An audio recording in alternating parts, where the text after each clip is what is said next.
Hi, Sam Villa here. I want to share with you a way, really nice way, that you can go in and create some volume. Let's say that you have a client that comes in, Karen. She comes in, she says, keep my length, but I want some volume on the top. What would you do? In most cases, we rely on texturizing. What I've been working with a lot lately is diamonds. A diamond section up on the top and crown area. Reason being, I've discovered that diamonds get that hair to actually tilt or move back and away from the face, which is actually really cool.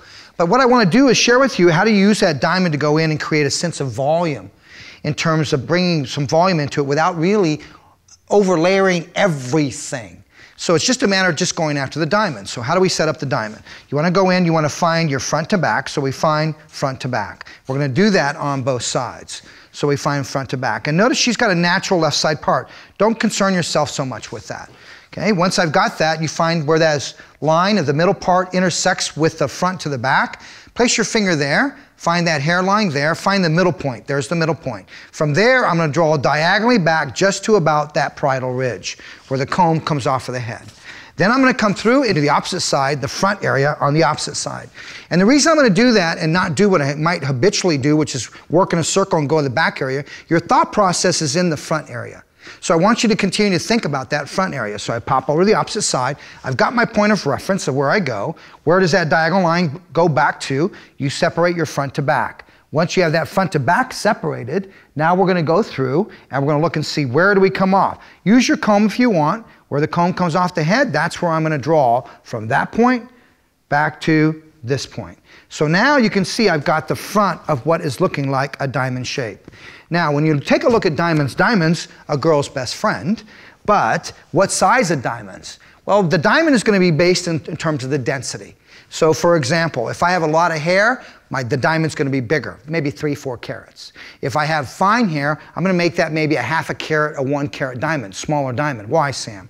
Andrew and I really believe that right now we're tilting undercuts and underlayers upside down, meaning that the degree of shortness that you're going to start to see, everybody's talking about long layers. What we want to do is we want to just share with you a way that you can create volume, but also at the same time get that hair to have maybe some long layers or short layers on top. So you're really tipping things down upside down where you get the degree of shortness on the top rather than underneath. Take a look at the comb. Comes to the crown area. Place your fingers on top of it. I recommend 3 fingers. Once you're there, slide your index finger underneath where it touches the comb. That's where I'm going to draw back to the center back. Okay, and now I come back over on the opposite side, and now it's just a matter of connecting these dots. So I just connect those 2 dots. Okay, now once I've got that, Karen, if you want to look up to the ceiling, okay, now you can see I've got that diamond. Or if we look at from the top view, you can see I've got a diamond. Once you got your diamond, you have to look and take a look at it and see if it's balanced. So I'm taking a look at it from a top view. Okay, I can see I did really well. Great. Now, next thing we need to do, that gives you the base of the diamond. What I'm going to recommend that you do is you cut your diamond with a zigzag section. By using a zigzag section, you're going to be able to diffuse what it is that you're going to cut. I don't want to release any of this, but I don't want her hair, right now I don't want her hair overlayered. Great way to introduce a client to your knowledge and setting up the comfortability of the client. So I come back through now, you're going to comb this back. See that diagonal line? When you see that diagonal line, you can see that from the top view, but when you see that diagonal line, I want you to comb back over that. Now watch how I'm going to pick up some of this hair here. So I'm going to pick some of that up. It's going to go into my index finger. Now I'm going to come back through and I'm just going to zigzag right over where that line was, and then slice where that line was, and now I've been able to zigzag my diamond. Now the reason I'm zigzagging my diamond, once again, I want it diffused. Watch again. Just a real cool way to do things in a controlled way. Not so much in a sketching it out. Watch again. There's a diagonal line at the back right side of the diamond. Index finger comes in, lays flat, comb back to you, pick up some of that hair that was underneath the line of the diamond, bring the comb, the wide teeth, not the fine teeth, over that line. Now evenly just move your comb up and down over that line. Okay, now slice where that line was, where you believe it to was. Don't worry about being so perfect. You're texturizing it.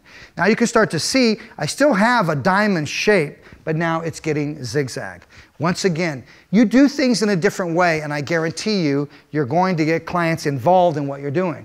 I really think it's time for us to take the industry back, think, say, and do things in a different way. Here we go. I saw that line. Notice my index finger picked up below that line. I come back through. I move up and down. Try to keep the consistency all the way around in terms of your moving up and down. So you're zigzag. zigzag stays the same. Okay, now I'm checking it as I go. Looking really good, control of that all the way through. See, this really saves you from over-texturizing it. We can easily over-texturize things. Now I come to the front.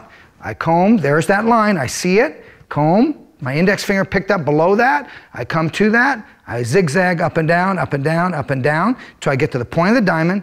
Now come through and slice approximately where you're at. Once again, relax, my friends, relax. Now I have a diamond shape. So before you cut, I want you to go through and look around. Check your density. I'm checking my density over the ear, checking my density over the ear. I seem to have more hair over here, so I'm coming to this side and I'm just gonna drop out. And notice I just come through when you drop out. Sometimes they might be a little bit weak on one side. Just go in, take the point of the comb that we made for the sectioning part, use that as your zigzag, and just go in and zigzag one area that you might need to take and add more hair over the ear. Now we're ready to cut. Before we cut, I want you to isolate the underneath. So it's important that we isolate the underneath. We want to isolate the underneath, so if we need to pick this back up, we can cut it. What do you mean, Sam? Take your dry cutting clips, okay, and just isolate them. Once again, that elastic will hold anything. Come back through. And see, you can see I can cut this and drop it, recut it if I want, take a look at it without going in and picking up some hair that I don't want to cut.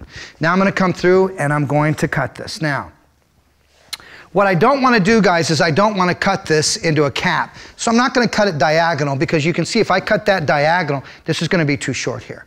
What I'm going to do is I'm going to lift this straight up and I'm going to cut it square. So it's shorter in the front, leading to more length towards the back. Why? I just want a proportional length to fall in this area that I have. So the first thing I'm going to do is come through, I'm going to pick up dry cutting shear. We want to go through and we want to release our length first. So let's go through. Notice how you let the comb isolate that while I went to grab my tool. Now think about where do you want to cut it. Look how Sam uses the comb. So I'm using a black comb on light hair, seeing about what length do I want. So I tell myself, if I cut you here, where are you going to fall? Nice. That's right around that occipital bone where we're going to get some roundness to that.